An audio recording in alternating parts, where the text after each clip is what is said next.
Hello, so have a TBR video for you today. Another change of location, just in my little book room here on my rocking chair. Anyway, so I have 3 crime novels and a family drama. 2 new and 2 old. So yeah, this is my June TBR. So I'm going to start off with Tessa Weigert, Death in the Family. So this is a Canadian writer who now lives in Connecticut. I believe this is her debut novel. It's I believe a new series, a Shanna Merchant novel. What I saw this originally on Steve Donahue's channel, and what drew me to actually read this, other than it just being a new crime thriller that I'm kind of starting to get back into new crime thrillers right now. But what drew me is that it's actually located in the Thousand Islands, which is just down the road from me. So yeah, the Thousand Islands are a collection of islands in the St. Lawrence River that stretches between New York State and Ontario. And yeah, there's literally like over 1,000 islands, little islands. Some of them are big enough for a house, some of them are a little larger. There's some camping. The National Park Service own the Canadian Parks Canada own a couple of them where you can go and rent them, and yeah, like camp out for the night and stuff. Great to just go on boat trips. There's some really interesting and spectacular houses. Usually at this time of day, this time of year, the tours, the boat tours have started up again, but sadly, obviously, due to everything, they're currently not running. But one of the highlights of the tours is, I believe it's it's Boat Castle on Humboldt Island, and it's basically this tragic story of this rich guy back in the day. Wanted to build a decadent house for his fiancée, but sadly she died, and he just didn't have the heart. He was completely heartbroken to finish it. But it's spectacular, like to look at. It's quite the building. But anyway, back to the book. It's kind of like it's almost like a locked room thriller, but essentially the room is the island. I guess I'll just read the synopsis. A storm-struck island, a blood-soaked bed, a missing man. Senior investigator Shanna Merchant believes a killer lurks among the island's elite group of guests and that murder is a family affair. 13 months ago, former NYPD detective Shanna Merchant barely survived being abducted by a serial killer. Now hoping to leave those memories and grisly murder cases behind, she's taken a job in her fiancé's sleepy town in the Thousand Islands regions of upstate New York. But as a nor'easter bears down on her new territory, Shanna and fellow investigator Tim Wellington receive a call about a young man missing from his wealthy family's private island.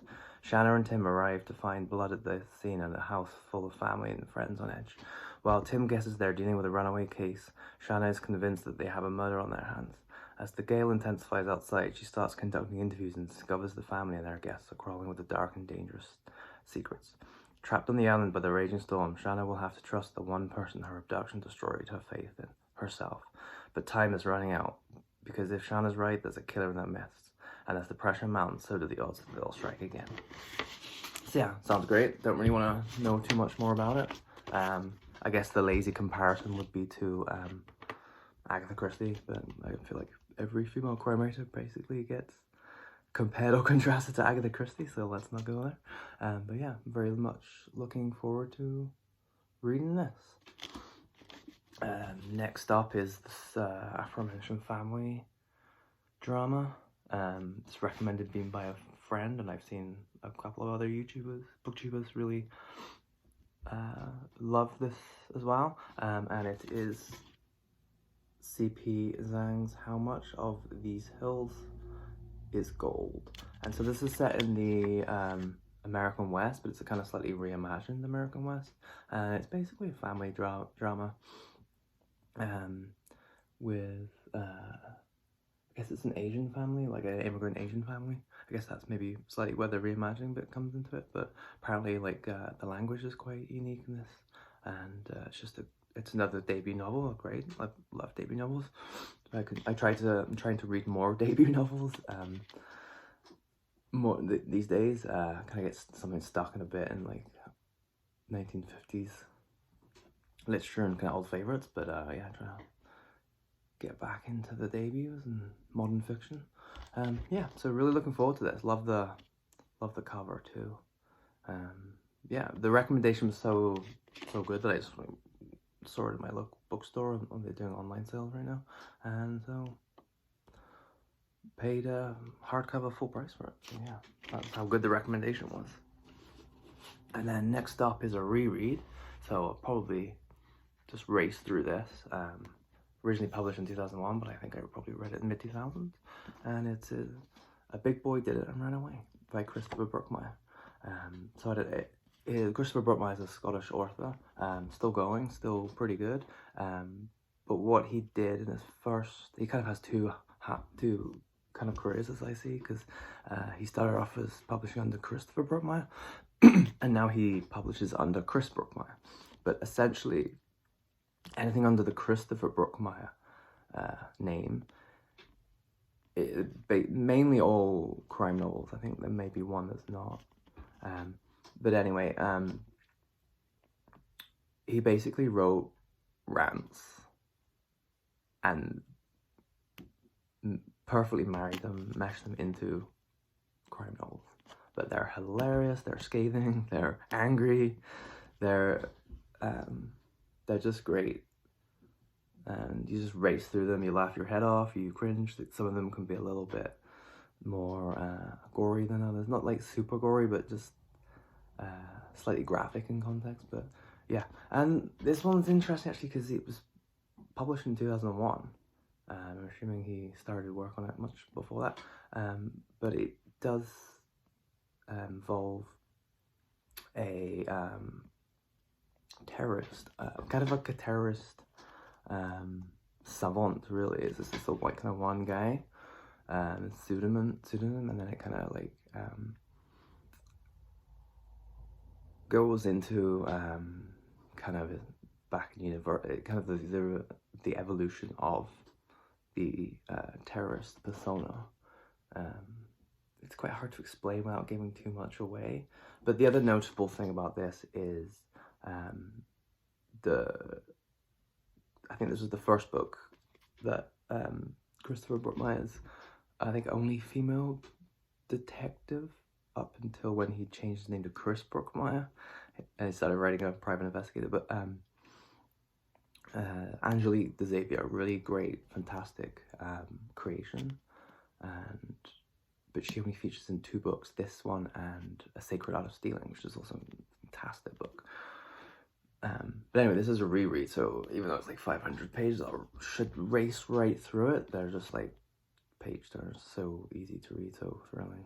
Just even though I know exactly what happens, I want to just read it again. So yeah, that should be quite quick for me because I'm not the quickest reader.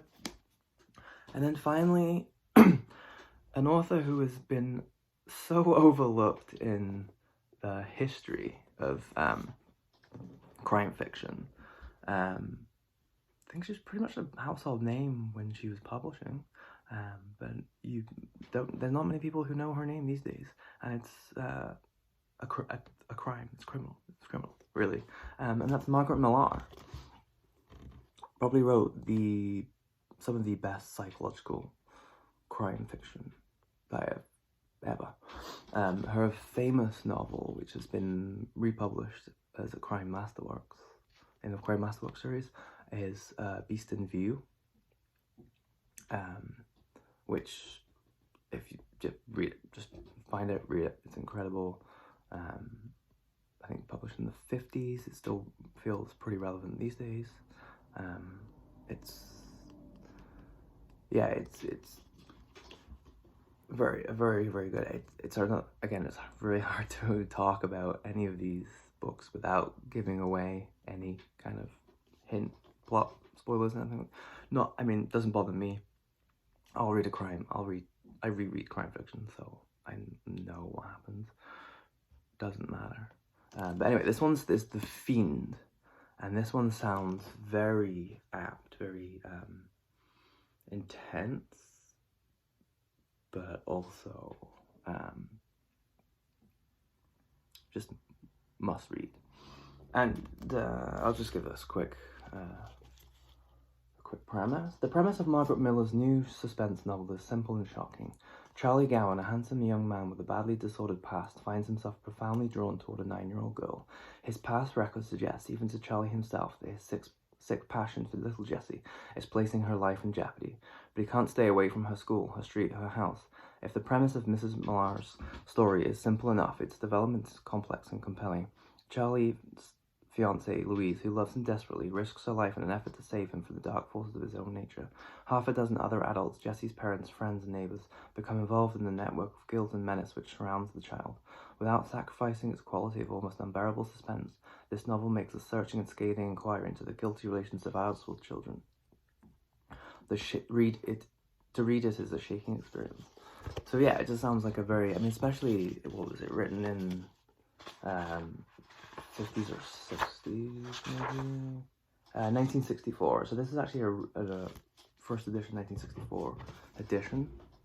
And I just feel like there was so much, I mean, even just the music of the time, it was so wrong. So many, like, adult-child relationships seemed to be quite normalized.